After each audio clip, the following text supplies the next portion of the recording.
I have just pulled 3 cards from one of my new precious packs. Love this. So I'm going to start with Lakshmi. So, because this is the one I can read, because the names, actually the middle one I'm familiar with from memories. Lakshmi, the goddess of abundance. I choose to feel abundant. Wealth is an inside job. And I'm going to read you what it says, because obviously I'm still feeling and learning and leaning into the energy of these, but I already love their energy. Lakshmi personifies the splendour and affluence that arrives when we align our every action with what the soul desires most for us. Reverence for the Hindu goddess Lakshmi dates back to the first millennia BCE.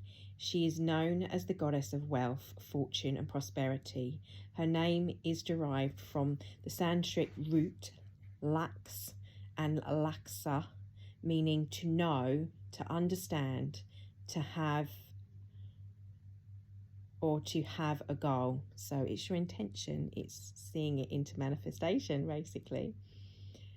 She is the wife of Hindu god Vishnu and has many festivals that are celebrated in her honour. In the ancient Indic epic of Ramayana, Lakshmi is said to have miraculously sprung from the foam of an ocean of milk, churning by the gods, somewhat reminiscent to that of the milk and the cows and the churning of the Milky Way and the Egyptian meaning and how it's described, and knowing that there is this ethos that had moved from around that time and out and along there from the ancient Atlantean influence, that feels very reminiscent of a similar thing, and talking about how that's come from the stars and come from the Milky Way to me. That reference having that dual meaning. She is the wife of the Hindu god Vishnu. We've said about that. Oh, there we go. Churning by the gods. Lakshmi is often pictured in her iconography. Holding a split word. There we go. This is the dyslexic reading it. Not that that's an excuse. Holding the lotus.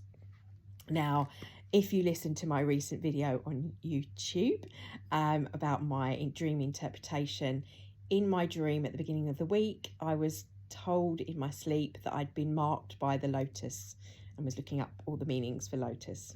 So holding the lotus, this is the symbol of the fact that the great beauty arises from the dark riches of the earth. Under any circumstances, all that's needed is the auspicious or divine timing for the lotus to come into bloom.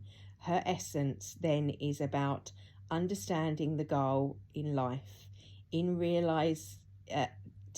realize the abundance of the soul. And I feel that's kind of with my own personal journey, I'm resonating with that big time. So that was like the outcome. When your soul selects her card, abundance looks different to each of us. Some people have incalculable material wealth, but are bereft of the sense of purpose or a great vision for their life, and so are left feeling lost, while others are considered poor in financial wealth but walk around radiating, as I've always felt, love and the kind of light that has an intangible worth. Lakshmi is the auspiciousness that begins to bloom in our life when we align our every action with the work our soul has come here to do. Lakshmi reminds us of the ultimate goal, which is not making money, which has not ever been my purpose, although aligning with it just for the fact that we need to in our world, but being able to know our true bliss. What makes us feel lit up like a glow stick whilst we're doing it? sharing my stuff with you, sharing my medicine, as Matt Schaefer would say. What work doesn't feel like work at all. This Lakshmi is a wink to find the vocation, that bliss, so that what is within us comes into full bloom through something we can do and show and the world. Lakshmi represents both the gold we can hold in our hands and the gold we can become by doing work that fills our soul. She's the reminder that true abundance doesn't come from our bank statements. It comes from the state of mind we enter when we know we are contributing great worth to the world in the effort of becoming more love. Well, we are love. Soul voice meditation. When do I feel the most abundant? When I'm closed in my heart, when I'm connected to nature would be my answer to that. Daily, I feel abundant when I connect to my soul and my heart essence. Intention, I choose to feel abundant wealth. It is an inside job. It certainly is. So that was this one. I know it's 6 minutes, so I'm going backwards for it. I need to find it in the book. Inaya. Now that name rings a bell for me because I have visions of the temple of Inaya in Inaya, the queen of heaven and earth. I have nothing to hide. I see and accept all that I am. And let's see if we can bring this one up. Which one comes first? So I've been working with Kali for a long time, but I've been feeling recently that I feel a call to different goddesses to work with them. Anaya, I feel like I've been working with on another level. Oh, this was actually before I move into Anaya, because this one's come up first. This one here is, no, please forgive me if I've mispronounced this because I'm not sure I'm reading it right. Margareta Portea. I'll have to look up the true pronunciation of that. The mystic of divine love. But I really like that essence of the love is divine and I am nothing except love. Well, I truly believe that. We all are nothing except love. We're made of love, the frequency, resonance of love, because not love as in mortal love between beings, but love is as a transcendent thing, as the light frequency that we are.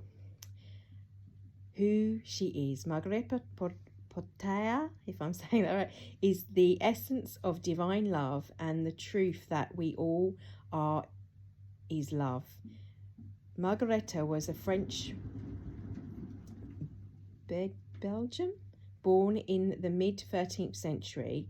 The Belgian movement, Begin, maybe I'm pronouncing that wrong, sorry if I'm not, movement was a spiritual revival among women in the late Middle Ages that emphasized an intonation of Christ-like. Well, I definitely resonate with that. Oh, it's probably going to cut out. These holy women lived together in semi-mosaic monastic communities. They were not nuns. They didn't take formal vows and could leave at any point, but they lived with shared spiritual intention. Margareta wrote a spiritual masterpiece entitled The Mirror of Simple Souls. It reveals the spiritual process she went through to be transformed by divine love. I am God, says love, for love is God and God is love, and this soul is God by the condition of love. By 1306, the Bishop of Cabrera deemed her work heretical and condemned it to be burned in Provis presence. Even so, it continued to circulate widely throughout the Middle Ages, and is some eclectic centres, it was embraced, and an almost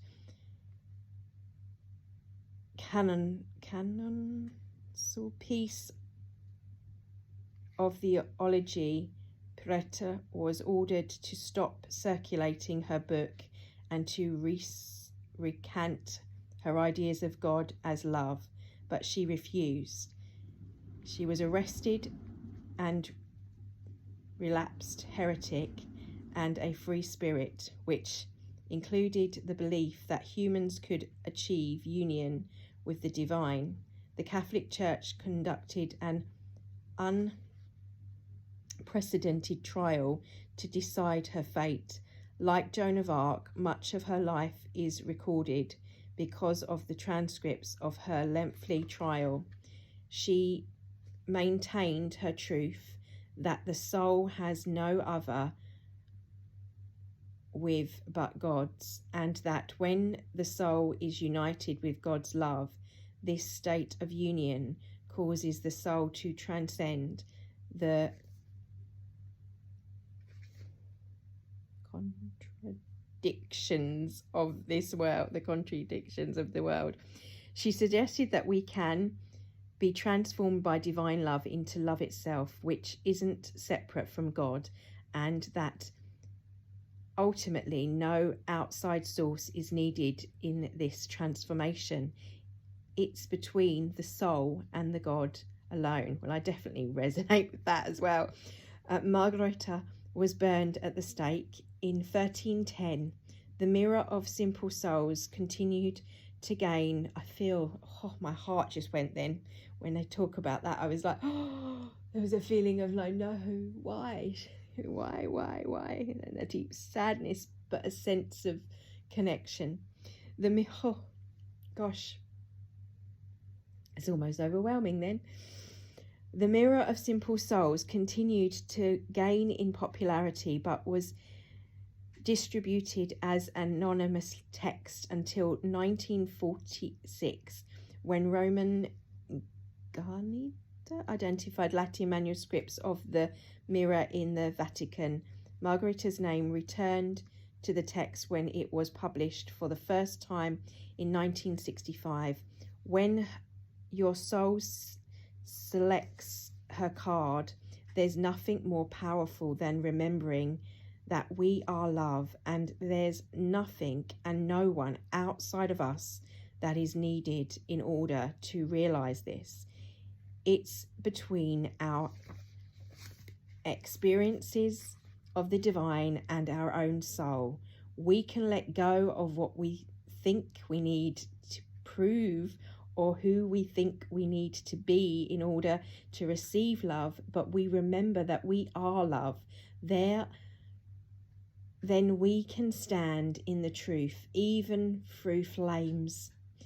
And there's a sense of, and I almost want to cry for this, there's a sense of like, in that true essence of love, that sometimes you can walk across the hot coals. That is the test of that divinity, and not burn because you believe in such faith that you won't. And that flames are sense of are metaphorical in the fears and things in our world. Sorry, I'm filled with such love that it's bringing tears to my eyes. Trust. Margareta is a courageous truth teller, and the truth of her experience is that love alone can free us. So true. Not the love of another might give us, not the love of family or friends. All of this is powerful and significant, but the true source of love for us is in fact that we are a soul, that the soul is in union with the divine. She remembers us when we're forgotten, that love is the essence of who we are, and that true love is found within. Margareta says love has no beginning nor end and no limit, and I am nothing except love. This is a time to own and to know this truth more fully. It is the most profound and radical act we can ever take, knowing the love we already are. Soul voice meditation. How can I feel the love that I am more deeply? Love is divine and I am nothing except love. Know those words, feel them in your own heart. So Enea, this one feels, as I said, like a memory. Maybe at the beginning. Let's see, I'm going to have to look up the numbers, that one. Is this? It's beautiful, love this.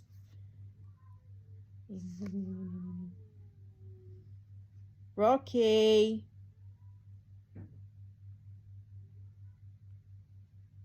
I know.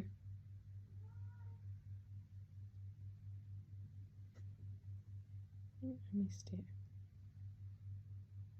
Enea. 202. Right at the back. The Queen of heaven and earth, I have nothing to hide. I see and accept all that I am. Enea represents the power that comes back to us when we accept and integrate our shadow. Enea was the most prominent female deity in ancient Mesopotamia. At the height of her worship around the Uruk period of 4000 to 2000 BC, temples and shrines dedicated to Enea lined the Tigris and Euphrates rivers. Her name is Sumerian for Lady of Heaven. Her temples housed her priestesses, and they each would take a man to bed. Now, I said about memories and why this is so connected, because in past life images I saw as a priestess of Enea, we would enact the embodiment of the masculine and the feminine through sacred sexuality. Now, this did get, corrupted, but in its essence, it was a very powerful healing. Her temple, and my memories of that time are intense, and as a young woman was quite almost not wanting to shy away from them until I realised that they were memories when my other past lives were coming back. But that one is definitely very clear now, like the others. So where was I? Her temples housed her priestesses, and they each would take a man to bed with them on the spring equinox to reenact the divine marriage of Herosgamos between Enea and her consort Demuchi. I don't know if I'm pronouncing that right, even from my memories, because it's not seen like that. Hang on. Yeah, it should be. Might still be some in there, hun. The water, you might need to reboil it. The Heronis game is an ancient ritual of uniting the opposite from within, the male and the female, the light and the dark, the most especially heaven and earth.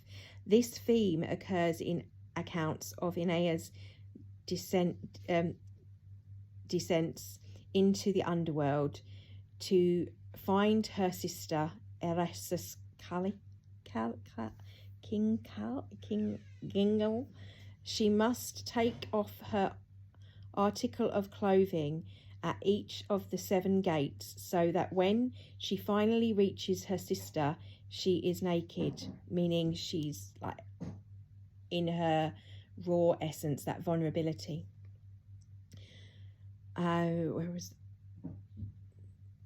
And when Enea ascends, she does so with Ereshkiel's power. When your soul selects this card, Enea goes into the depths of her own unconscious and merges with her twin sister self. She becomes more powerful because she is no longer using conscious psyche energy to keep her shadow or negative attributes hidden deep underground. She consciously descends and faces the aspects of herself that are held to get to, that are hard to get to when she's fully dressed or clothed heavenly in the ego. So it's that going to the depths of our psyche and ourselves and our subconscious, and going beyond that, going down to your core and that real vulnerability. And it's not a thing that you do with others, it's the thing that you're doing with yourself, because you're actually accepting and facing those aspects of yourself. I remember when I saw this, it was very visual thing, and when it first happened in the dreamscape, it was facing a cobra in the eyes and looking that fear, and etherically it was a black shadow looking at the light and seeing it go, and knowing that shadow I was wrapping in my love and my light, because we are like at the garden camera. Yeah. When with a shadow negative, Inaya is it's naked. She wants to drop her defense. So her shadow, where do we get to? Fully dressed or cloaked, the heavenly. Inaya is an invitation to get naked.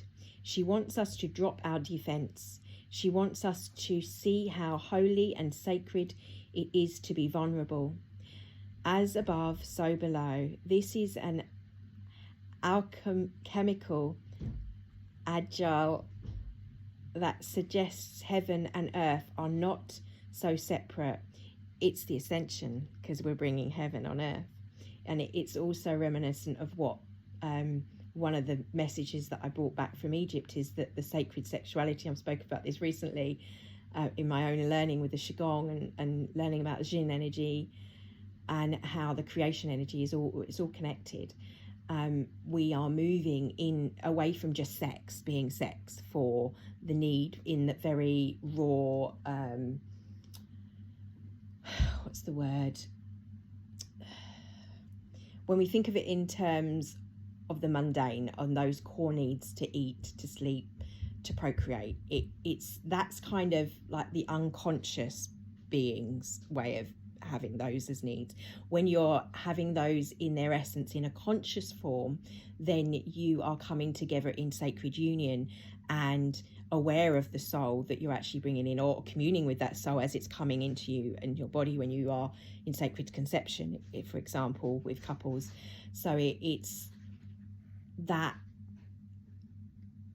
sacred understanding of two energies when you come together, holding your energy and your partner holding your energy, or when you're with another person, if you're thinking of sex, or if you are referencing a creation, whatever it's you're creating, so that energy is going into things. So it's not just the creation of a life. And sorry, getting all like, ooh. When we can face what we think is dark or negative about ourselves, so we're facing our shadow side, which the world is doing right now, because there's so much light, it shows up the shadows.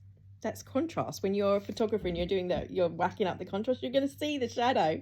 Look at the shadow from that light above me. No, not that heat, I have been up early, so these are bags. I mean, really embrace it and see it for what it is, a beautiful broken place that's a call for love. When we can embrace more whole, we can marry the light and dark aspects of our being, and in uniting with our twin sister from the depths, we can stop projecting her onto others. We can see and own the hot mess we often are, and not get sabotaged by it. The light must cast a shadow, and the high priestess is the one who gets called to love them both. Hello. I know. I'll get. He's like, yo-yo's out there, mummy. Yo-yo's out. I know. I'm almost. So, soul voice meditation. Can I love my shadow as much as my light? This is something we all have to face before. That's part of embodiment. That's part of doing shadow work. And it's a big thing right now with the ascension. And whether you're a spiritual person or not, this is something that's occurring for us.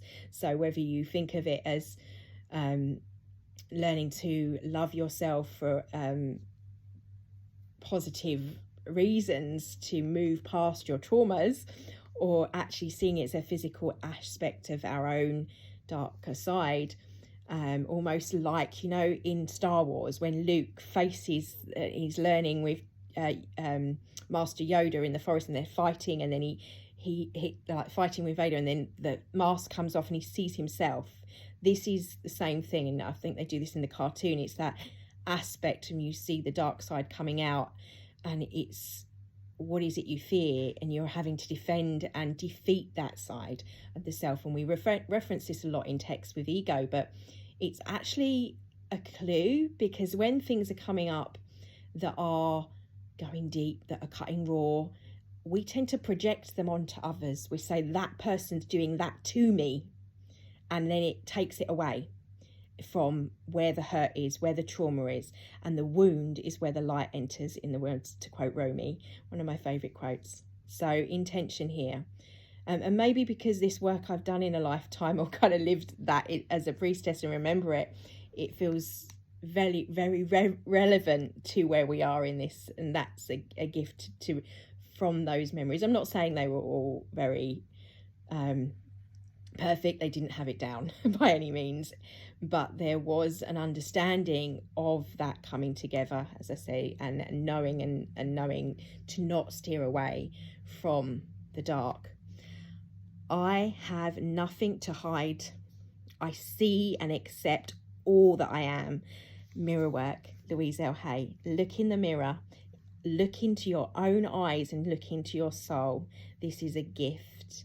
We did this with my members in my first month of working with my membership, and it's hard. I mean, I remember doing it for myself, and you sort of look when you start going, oh, like there's the grey hairs there, oh, there's wrinkles there, and you look at all of the flaws that you see first on the surface level first. Then you start to see, when you look beyond and you look within your soul, you'll start to see more. When you start to do that and you look, and you can do that and still say, I love you. But start with, and holding the throat, I'm willing to learn, I'm willing to see, I'm willing to accept that I am enough. I'm willing to start to see that I am enough. Start where you are, because it can be uncomfortable. And what we did is we just did a little task where we got a mirror and we looked and we just saw what comes up. What was we feeling in that now moment, and what was coming up and showing up when we look in the mirror. So I suggest trying it. So with love and blessings, I didn't expect this to be such a long reading, but I shall pop this up because I'm excited about this cat. Okay, so Megan, thank you, and Haya, thank you. So really glad. I've been waiting for this parcel for a while. So thank you. I hope that some of these words, if you're watching, they obviously resonate, or there's something in this that you needed to hear. So my love and blessings for you in your now moment.